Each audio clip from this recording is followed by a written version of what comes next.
We have non-stop sports excitement today.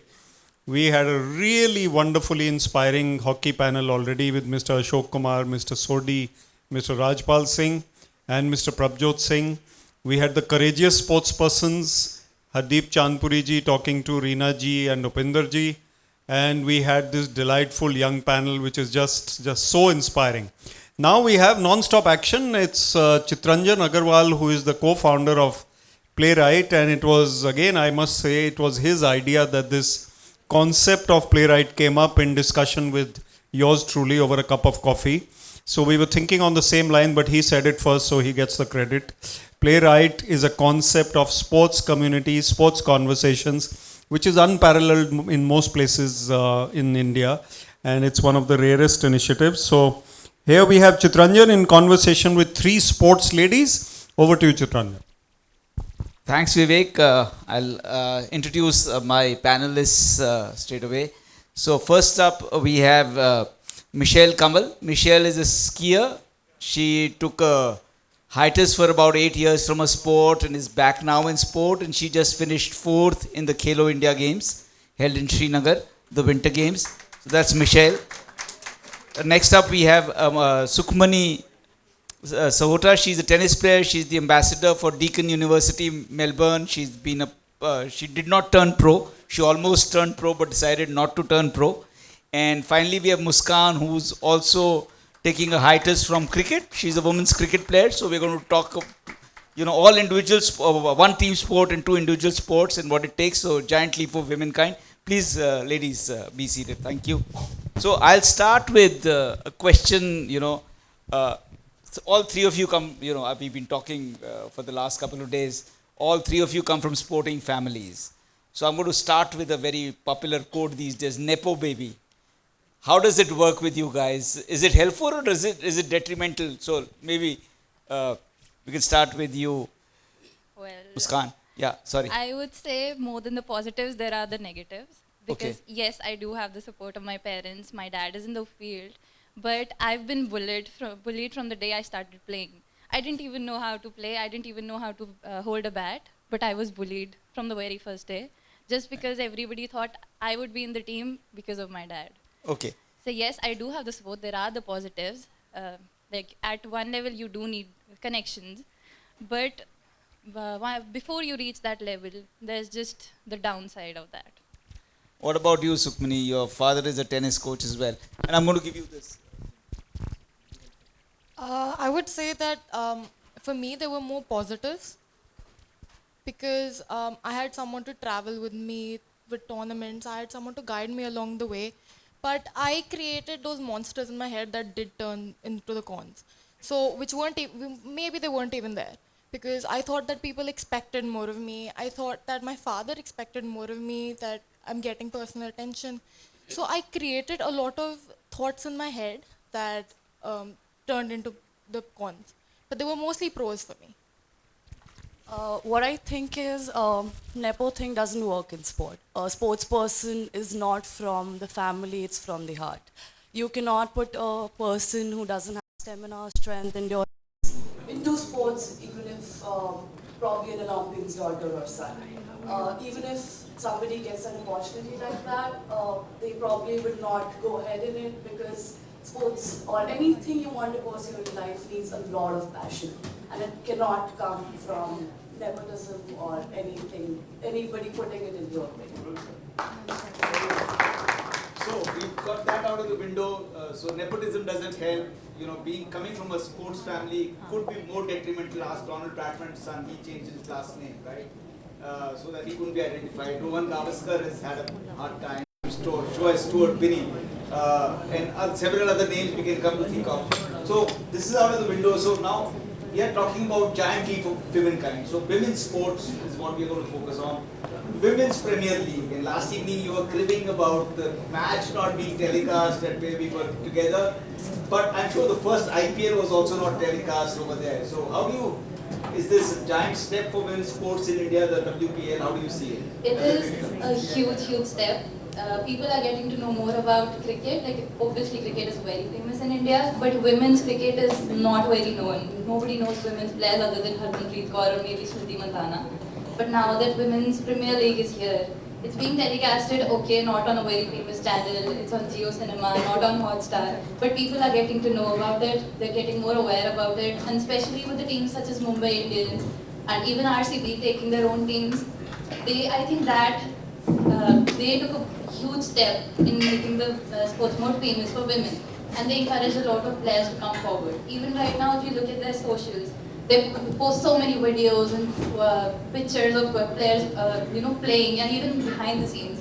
I think that is very encouraging to me personally, because you get to see this behind the scenes, not just what goes into the match, but the practices, and even when they're back home. I think that would encourage a lot of players, young girls, are coming up these days, because okay, maybe they don't know. They're just here for the fame right now. They're thinking that we might play there, we might be on the television one day. But yes, it is encouraging. And yes, that is a huge leap for women's cricket and women's sports in general.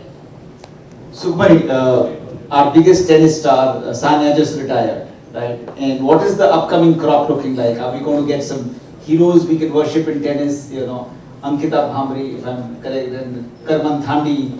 These are some names that pop to mind. What is your take? You've been on the circuit, you played with some of them. How does it look? Career options for women in sports, in tennis. So I think she's done that. Okay, so 2 points that Sukhmani made that I would like to talk to you about is skiing is not a very popular sport in India.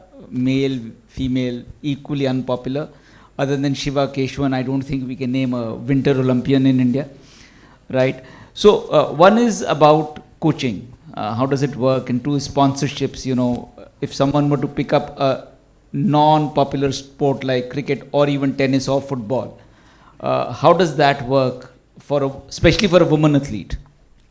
So basically, I would want to explain what skiing is first, because I was hearing the last panel talking about a mountaineer, ma'am, that there's a difference between a mountaineer and a skier, a snowboarder, as equal as a basketballer or a soccer player. So skiing is something which, skiing itself has different categories. But coming from a sport which is not famous, it is very difficult, because firstly, so you'll have to explain the sponsors what it is. Where is it done? Is it done in India? Does it snow that much in India?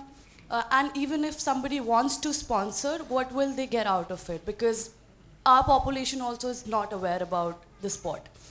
But if you talk about women or men, it's not a problem in skiing as far as I know or I've seen. Girls, I've seen more girls who are mentally more competitive and are willing to do more for the nation than the boys I've seen in skiing. Plus, it's an adventure sport, so you have to be like very strong, both mentally, emotionally, and physically. Sponsors is a big problem, and skiing is a very expensive sport. Like, just to get your shoes, ski gears, your skis, they're not available in India. If you want to go for trainings, if you want to start skiing, of course we have places like Abimas in Manali. Then we've got a few in Gulmarg. There are ski schools. You can start with your basic, intermediate, and advanced coaching. And then if you want to play professionally, then you'll have to go abroad to the European nations like Austria or Italy to get your, because the main competition is there.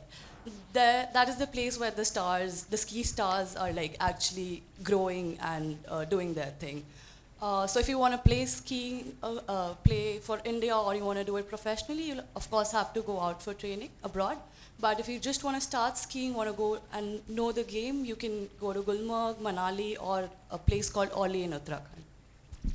Okay, back to you, Muskan, and taking up, so we've talked about facilities here a bit. So are facilities any good for women cricketers?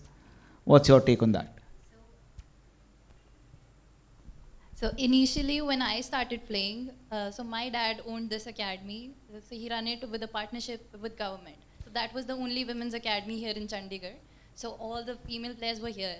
But now it has gotten better. There are many academies that have female players coming forward to join the academy. But when I was playing back then, when we went to coaches, they used to say that we don't coach girls. We don't know how to train girls. So they would just straight up reject us right there. I have so many friends. My friend Amanjot, who's playing for Indian team right now, she went to this academy and the coach rejected her there. That no, I will not train a female player. So yeah, it has gotten way better. I've heard of stories of girls disguising themselves as boys and starting cricket. Is that Yes, true? it is true. But now it's gotten better. Again, when you look at it, back then, players used to have this boycott and they used to think it is important. That's just so that you can just hide yourself amongst the boys and you can play. Because, yes, there was a lot of discrimination. Even when I was playing, people used to be like, why are you playing cricket? It's a male-dominated sport. Why are you playing cricket? Why are you into cricket? So why There's were no you playing career." cricket? So initially I started because of my father. He was in cricket, so he really wanted me to play. He tried with my brother, but he did not like the sport. So then he tried with me. Initially I did not like the sport, but then I fell in love with the game. So I wanted to play it What was the my own. tipping point from hate to love? How did that happen? I mean, just staying in the academy for so long, and you know, I used to love batting. I was an opening batter, so I used to love batting. I used to bat for hours in the morning, in the evening, and there was a time when I barely saw my mom, just maybe not even on the weekends. So my academy was my home more than my actual home. I used to stay in my academy, so I think that is where I got the love for the sport. And for you, Sukhmani, was there a tipping point as well, or did you fall in love with the sport immediately? And what about facilities, men versus women for India? Are they similar, or is there some kind of disparity? In terms of,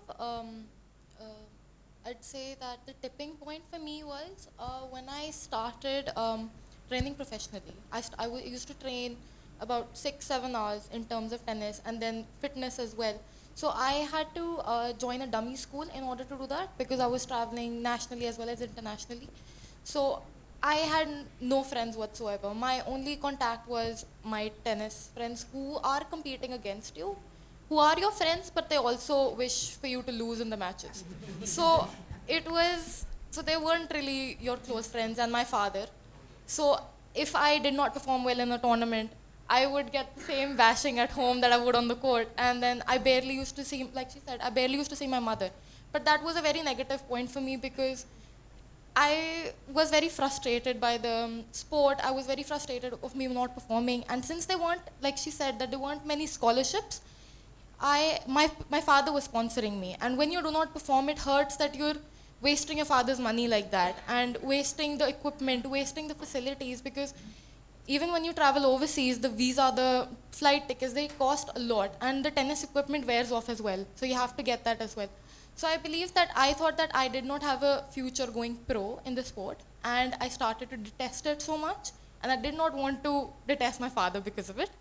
So that was the tipping point for me. In terms of facilities between men and women, I would say tennis wasn't very biased towards men in general, but they were, so when we went for SGFI Nationals in Mumbai, the facilities that they give women, so we were made to sleep in a classroom with the beds lined up.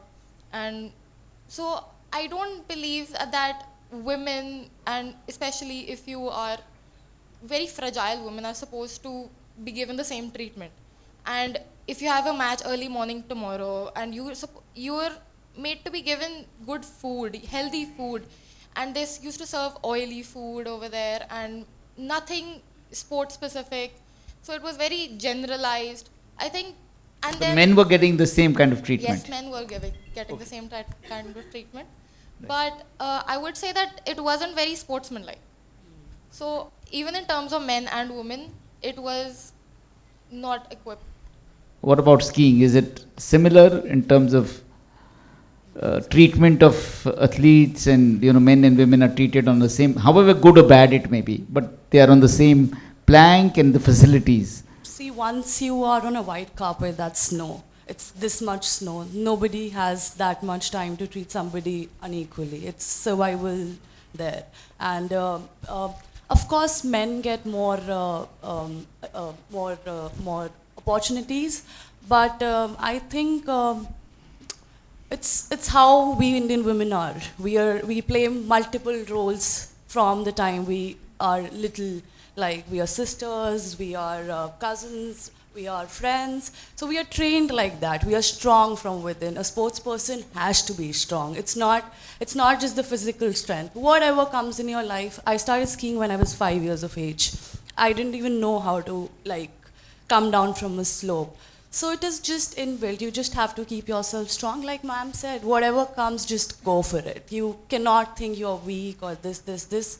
All the negative things, you cannot keep talking about it. You will have to think कि उसके बाद क्या करना है. क्योंकि negative चीज़ के बारे में बात करके you just stress yourself. It's men, women, whatever comes. Just do your best, try your best, and nothing will stop you if you're really passionate about something. I left skiing for 8 years because of some unethical practices, but I tried to go academically. I have done my master's, but the point I finished my master's, I had to come back to skiing because that is where what was inside my heart. I was not able to go beyond where I left skiing. So I tried skiing again, and although I don't get so much opportunity right now, but I'm sure if I have that passion, people can see your passion. So it's okay. Just do your best, perform your best, and don't think about the negatives. That's not what we are there for. So where do you see a sport in the next 5 to 10 years, or how long will it be before India will be able to compete with the very best in the world? So I think India has that caliber. The only place where we are going wrong is we don't have professionals providing things to the sports people. We recently only there are things like sports management coming up. We didn't even know. We were sent with people who didn't even know how to talk in English. We used to read boarding from here. I was 13 years of age when I went to Lebanon for Asian Championship. And the person who was sent with us, or anybody who was sent with the athletes, has to be professional. He should know where to do what, how to do what the sports person needs. The sports organizers are not the focus. People need to know that the athlete is the focus. Provide things to the athlete through the association or through wherever. We need people to do that. In a hospital also we have a MS, medical superintendent, who handles the doctors. He's not a doctor. He is somebody who's managing it. We need somebody professional to manage the athletes, and it is very, very important. If we want to go ahead for Olympics, it's not that our country doesn't have that endeavor. We have so many brilliant athletes who've achieved so much with the facilities which have been provided. Which is nothing in front of the people who are who we are competing with, which starts from the gear, the food we eat, the respect we get as an athlete. People sports person always respect other sports person, but the others, they don't. They're like, koi baat nahi yaar, you can sleep on 3 people can sleep on one bed. That's how you get stronger. No, that is not the way of sports life. Sports people need to have good food, good rest, and good playtime. That is very important, and we need people to come up into sports management and manage the athletes. It's the requirement for a nation. So anybody looking for sports management out here as a career, Misheal is someone you could start with probably, right? Yes, please. Okay. Sukhmani, where do you see Indian tennis and women's tennis in about 10 years? And are we going to win an Olympic gold someday, or a Grand Slam? Not a doubles, a singles Grand Slam. I really hope so, because especially because of Khelo India, I think there's a lot of people are getting to know about tennis, especially women's tennis, and with a lot of these biographies coming up, and especially with Sania Mirza retiring, and people are sending more women into the sports, and with more women coachings coming through as well, there are a lot of women coming. So I don't think that even in the Fed Cup we're performing quite well. So it's not long before we can actually compete in the Olympics really well and probably get a gold medal as well. So if you were to pick one thing that would make us world champions, the best in tennis, that Indian women need to do or need to be provided with, what would that be in your opinion? I would say better surfaces, better training equipment, and since like she said that there are better equipments overseas, you get better physiotherapists over there. You get better equipment that counts your speed or your serve speed, different equipments. Yes, you have similar rackets. So you're coaching currently in Australia. Sorry for cutting you in, right? You're coaching currently in Australia. What is the big difference you see that when you're coaching these 8 or 10-year-olds versus when you were 8 or 10 years old? You know, how big is that gap right now? The very major difference that I have noticed that initially they want the child to have fun. The 8 and to 10-year-olds, they are not very focused on the technique, but they are focused on enjoying the sport. When I initially joined, I was given private lessons. I was told that, yeah, you have to be better than this person. You have to compete here, you have to compete there. So I never made to love the sport. I was always told that I have to get better. मजे करने हैं तो अपने free time में करो ये करो. So I was told to be very strict towards the sport. I was told to be very disciplined. When maybe that is the reason that I never fell in love with the sport altogether. And another big difference is that in terms of teenagers and they are given more education about the sport altogether. They are told what time to rest, go for physiotherapy daily. So they are given a lot more respect towards sportsmen as well, and they are given a lot more equipments and a lot better techniques to follow as well. Muskan, cricket is one sport which does not suffer from all these pain points, right? So yet there is a huge difference between where, in my humble opinion, and it really doesn't matter much, I know, but Australia is at like Mount Everest and everybody else is like Kasoli, right? Yeah. So how do we bridge that gap? Well, I think what India lacks in general, maybe not just in sports, but in general, is professionalism. That In is women's cricket? in women's cricket, in cricket in general, the professionalism is just not there. I haven't seen it. Maybe it is there. Can you expand on the word professionalism and explain what is lacking over here? Okay, so we do have the right management coming up, but at the higher level. Like the experienced, the players who have played at their own time, the ex-Indian cricketers, maybe they didn't have a professional career, but they have the knowledge, they have the background. We need that at the lower level as well. So that when you're grooming the player, you have that professional background around you, and you have the environment where you're growing up. You're getting ready to play at a much higher level, and you need to know what you're supposed to do and what's going to come on your way, right? So I think that lacks here a lot. In women's cricket, we didn't have any female coaches, we didn't have any female managers. Like in the last 2 years, yes, we did have them coming up, but they didn't even know about the sport. So for cricket, now this is the last question, and maybe one word or one sentence answers. So for individually to your sport, what will help us make a giant leap for womankind in your sport? I think more encouragement. Okay. From the families, from people in general, they need to see women in a much better, headspace that they can do it. Okay, that's interesting. Much better headspace. Yeah. That's an interesting term to take away. Come on, Sukhmani, I in would say tennis. that a lot of support from media, sponsors, and because people are very skeptical giving women sponsorships because they think, and another big thing is especially in women's and senior future level tennis, so they think that ye ghar basane chali jayenge, and they think that it's a very short term sponsorship.